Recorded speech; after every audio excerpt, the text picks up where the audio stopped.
Vocês já assistiram o desenho The Batman?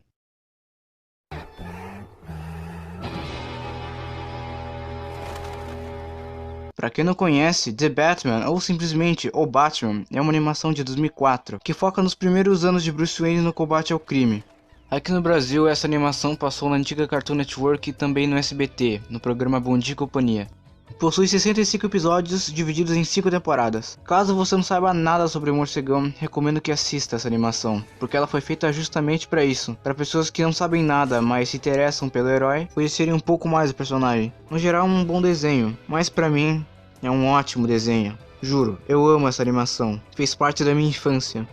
Mas curiosamente, o meu primeiro contato com essa série foi ao mesmo tempo que eu conheci o Animated Series de 92. Eu lembro que era num DVD pirata, que veio com 4 episódios do Animated Series, mais do filme da série de 2004. Mas logo eu vou falar sobre o filme. Só que eu simplesmente perdi esse DVD pirata. É, triste. Vida que segue, né? Por eu ter perdido esse DVD pirata, meu único contato com The Batman foi através de DVDs locados. Eu aproveitava que a locadora ficava perto de casa e eu ia locar sempre que eu podia. O DVD que eu mais gostava de levar para casa era esse com o título O Homem que Virou um Morcego. Eu também gostava de levar esse DVD do Power Rangers Tempestade Ninja. Eu lembro que eu botava sempre primeiro Power Rangers, depois o Batman, porque eu queria deixar o melhor pro final. É isso que eu pensava na época. Engraçado é que eu vivia locando esse Batman, mas eu não tinha a menor ideia que era o mesmo Batman que eu já tinha visto no filme do DVD pirata. É, a inocência de uma criança de 4 ou 5 anos, eu não lembro ao certo, me desculpe. Aviso. Eu realmente não tenho como continuar falando da série sem dar alguns spoilers, então caso você tiver algum interesse e não quiser estragar essa experiência, vai lá assistir e depois volta aqui. Como eu disse antes, essa animação se passa nos primeiros anos da carreira do Bruce como Batman, e com o decorrer da série vai havendo uma evolução na personalidade do Batman. Mais ou menos assim, na primeira temporada todinha, ele agia sozinho praticamente. Conforme a série ia indo, o Batman viu que é necessário o trabalho em equipe. Na segunda temporada, ele teve a ajuda da detetive Ellen. Na terceira temporada, a Batgirl apareceu. Daí só na quarta que o Robin foi aparecer, mostrou toda a origem dele e tal. Muito bom esse episódio. Aí sim formou a Bat-Família. Daí na quinta e última temporada, para fechar com chave de ouro toda essa grande família, o Batman recrutou alguns membros da Liga da Justiça. Uma das coisas que provam que essa série quis realmente ser diferente foi a Batgirl vir antes do Robin. Quem disse que o Robin tem que vir antes? Seus machistas. Quando eu assisti esse desenho, o que mais eu gostava no Batman era a capa dele, que é simplesmente genial. Era absurdamente comprida, fluida e muito legal. A forma como foi desenhada e animada é incrível. Detalhe para animação da época, que é majestosamente fluida. Falando em fluidez, as cenas de ação são outro ponto alto da série. São absurdamente incríveis. Mas ainda falando da capa, tem outra coisa nela que era muito legal na minha opinião. Que é justamente o som que ela faz toda vez que o Batman se movimenta. Escuta só.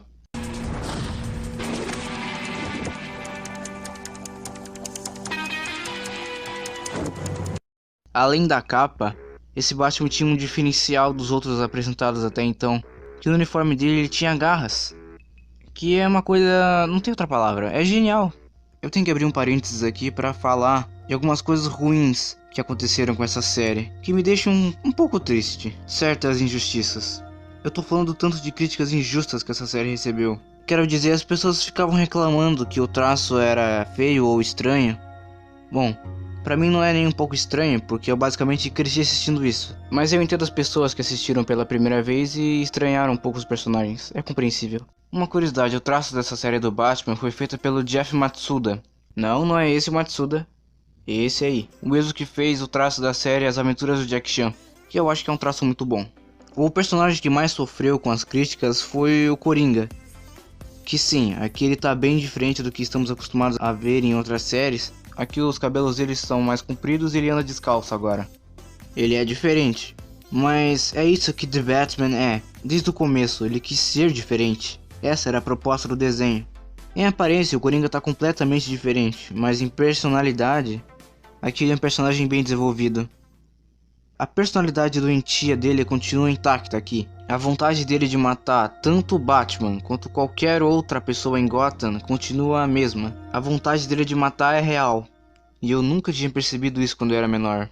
Mas sim, a vontade de ver o circo pegar fogo ainda é a mesma. Claro, com suas censuras, porque afinal ainda é um desenho focado originalmente para crianças. Mas enfim, o Coringa ainda carrega toda a sua complexibilidade e insanidade aqui. Não se engane pela aparência dele. Mas ainda falando do Coringa, eu quero citar aqui o episódio 12 da primeira temporada, chamado A Máscara de Borracha da Comédia, na qual o Coringa acaba sequestrando o policial Ethan Bennett, torturando ele psicologicamente, e ainda dizendo que é preciso apenas um péssimo dia para transformar um homem normal num verdadeiro monstro. E quando o Coringa ia testar a massa do Coringa, que é assim que ele chama, que ainda não tinha entrado em contato com nenhum humano, o Batman tira um batirangue e acaba derrubando o atirador da massa. Eu não sei o nome daquilo. Mas enfim, quando a massa caiu no chão, ela acabou se transformando em uma espécie de gás que acabou entrando em contato com o Bennett, transformando ele no cara de barro. Vocês entenderam a referência aqui? Esse episódio estava adaptando nada mais nada menos do que a piada mortal. Eu tô dizendo, essa série é sensacional. Eu não posso deixar de citar aqui o episódio 39 da terceira temporada, chamado O Maior Gênio do Crime de Gotham. Como diria o John na trama, para supostamente ajudar Gotham, projetando uma inteligência artificial capaz de impedir crimes, prevê-los e antecipar todos os planos de qualquer supervilão, o professor Hugo Strange constrói o Dave. A inteligência artificial do Dave é tão avançada, mas tão avançada que nem ele sabe que é um programa de computador. Durante uma demonstração da inteligência do Dave, o mesmo acaba fugindo por cabos de eletricidade e controlando uma determinada fábrica, ele acaba construindo um corpo mecânico para si mesmo. Só que mais pra frente descobrimos que o Strange fez o Dave fugir de propósito. E sabem por quê? Porque o maior gênio do crime de Gotham queria estudar o Batman. E por que ele quer estudar o Batman? Bom, porque além de propositalmente deixar o Dave fugir, o Strange pôs no cérebro do Dave a sua própria fascinação pelo Batman. Em outras palavras, o Dave existe para destruir o Batman. E ele quase consegue. Ele descobriu com certa facilidade quem era o Batman e ainda invadiu a mansão dos Wayne. E quando o Batman chega em casa, o Dave propõe ao Batman que fizesse uma escolha. Mas não qualquer escolha. O jogo do Dave é assim. Caso o Batman pressionasse o botão vermelho, iria ser revelado a toda a Gotham a sua identidade. Mas salvaria o Alfred de ser esmagado pela moeda gigante. Se ele pressionasse o azul, seria preservada a sua identidade. Mas o Alfred seria esmagado. Ou ele preservava a sua identidade, ou sacrificava seu bom e velho amigo.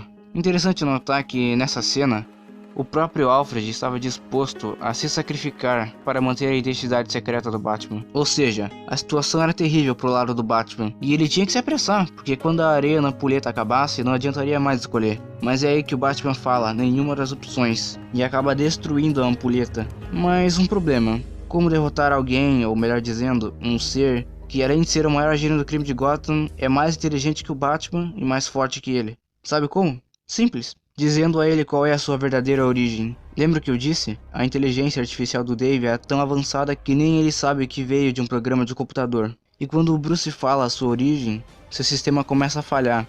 Por ele ser o maior gênio do crime de Gotham, ele deveria pensar em todas as possibilidades. Mas ele não pensou nessa. No fim, o Alfred consegue se soltar e o Dave acabou sendo esmagado. Agora sejamos francos, esse é sim um dos melhores episódios do The Batman. E com certeza, o Dave foi um dos maiores desafios que o Batman teve que enfrentar. E ele foi um dos únicos que chegou mais perto de vencer o Cavaleiro das Trevas. Lembra que eu disse que iria falar sobre o filme da série? Então, o que você esperaria de um filme de uma animação do Batman que desde o começo quis ser diferente? Claro que você esperaria um filme diferente também, certo? Enfim, esse é o 6º filme animado da DC e é o único longa-metragem dessa série. E essa é uma das razões do porquê eu ser tão encantado por esse filme. Ele fez sua estreia diretamente no canal da Cartoon Network em outubro de 2005 e eu considero esse filme um dos mais bizarros do Batman. Mas o bizarro que eu digo é de uma forma positiva, quero dizer. O fato do Drácula estar no filme é algo meio sem sentido, mas que também faz algum sentido. O antagonismo entre ele e o Batman é super interessante. Eles têm muitas semelhanças e muitas diferenças também. Esse antagonismo só perde pro outro antagonismo, que é do Coringa com o próprio Batman. Mas enfim, voltando para as diferenças entre o Batman e o Drácula, bem, eles podem até usar do mesmo símbolo, mas suas filosofias são completamente diferentes. O termo Batman vs Drácula não se trata só do embate físico entre os dois. Pegar como exemplo o próprio título que os dois carregam, o Cavaleiro das Trevas contra o Príncipe das Trevas. Algo que não seja tão filosófico e um pouco mais clichê, homem versus monstro, azul contra vermelho, bem versus mal e por aí vai.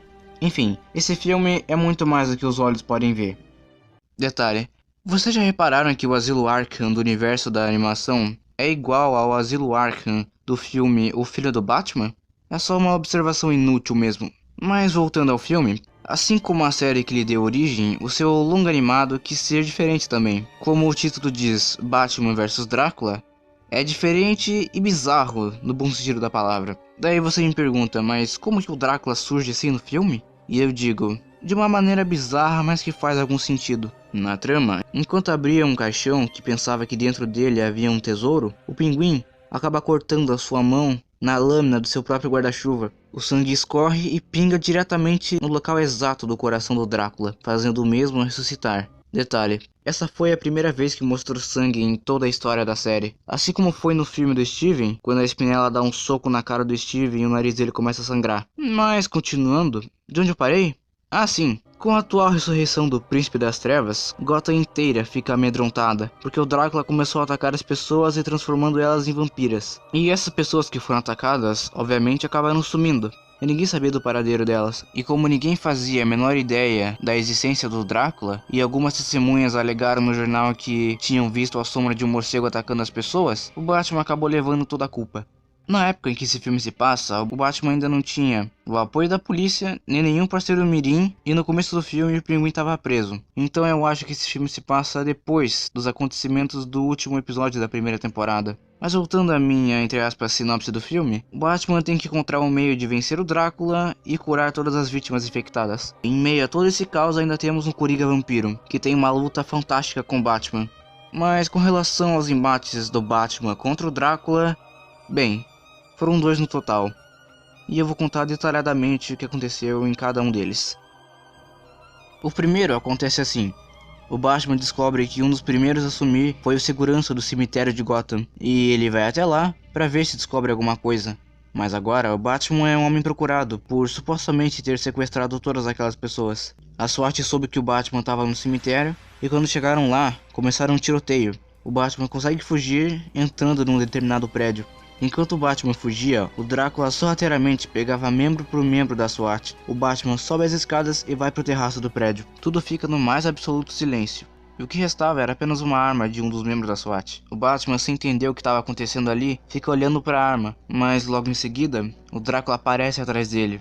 Então o Drácula diz pro Batman que ele não tem a menor ideia do mal do qual o Drácula é capaz. Interessante notar que aqui, o Drácula não é gente fina que nem do Hotel Transilvânia. Não, aqui ele é a própria encarnação do mal. Então o Drácula começa a falar sobre os benefícios de se tornar um vampiro.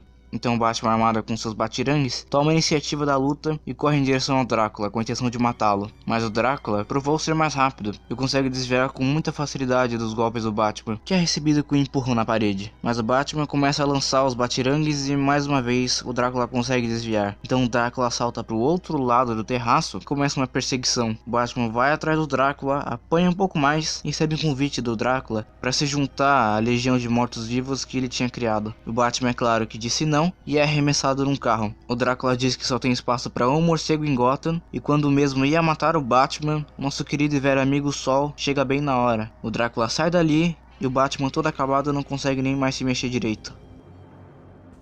Já no segundo embate, que é o final, acontece assim. O Batman vai novamente no cemitério para resgatar Vicky Vale, que tinha sido sequestrada pelo Drácula, para o mesmo ressuscitar a noiva, transferindo a alma da Vicky para os restos mortais da noiva do Drácula. Detalhe, vocês sabiam que o Drácula tinha uma noiva?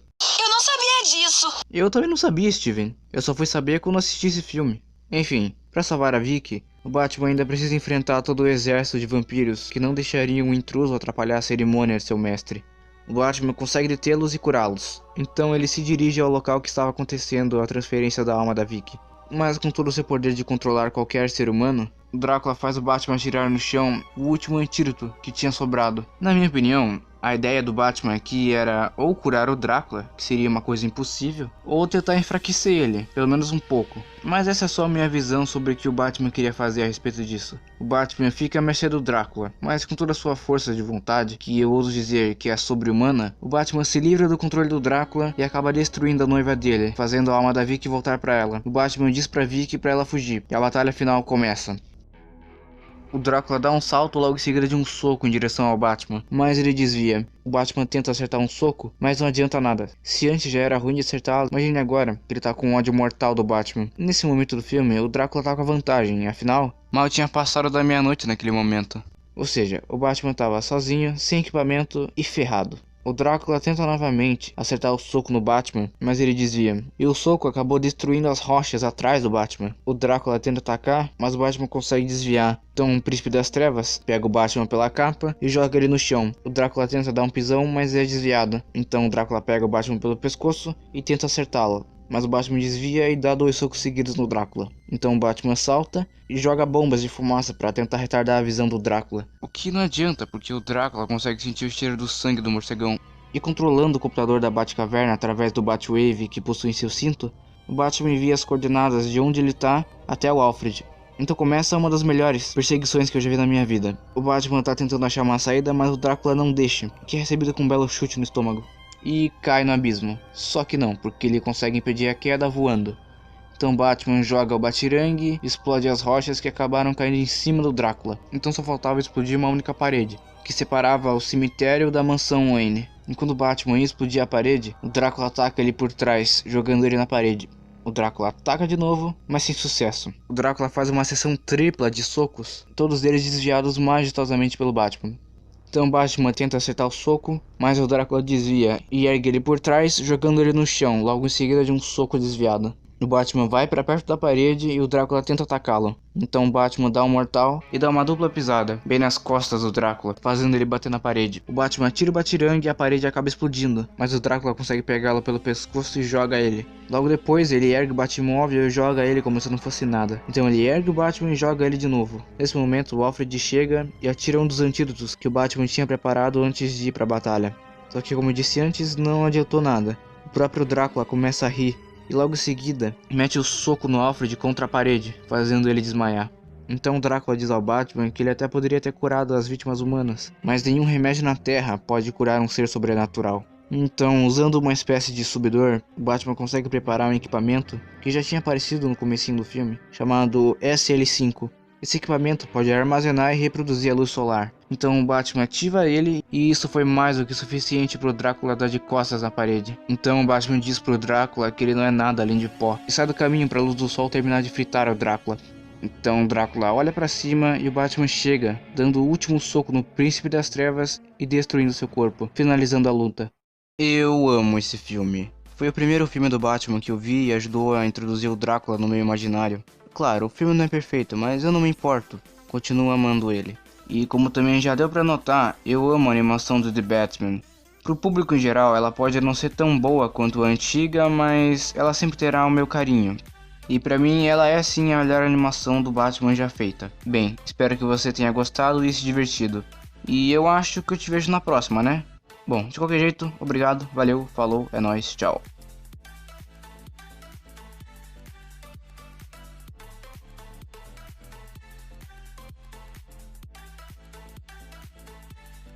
Eu esqueci de mencionar que depois de anos só locando, eu acabei ganhando meus próprios DVDs do Batman, tanto do filme quanto do DVD que eu gostava de alocar.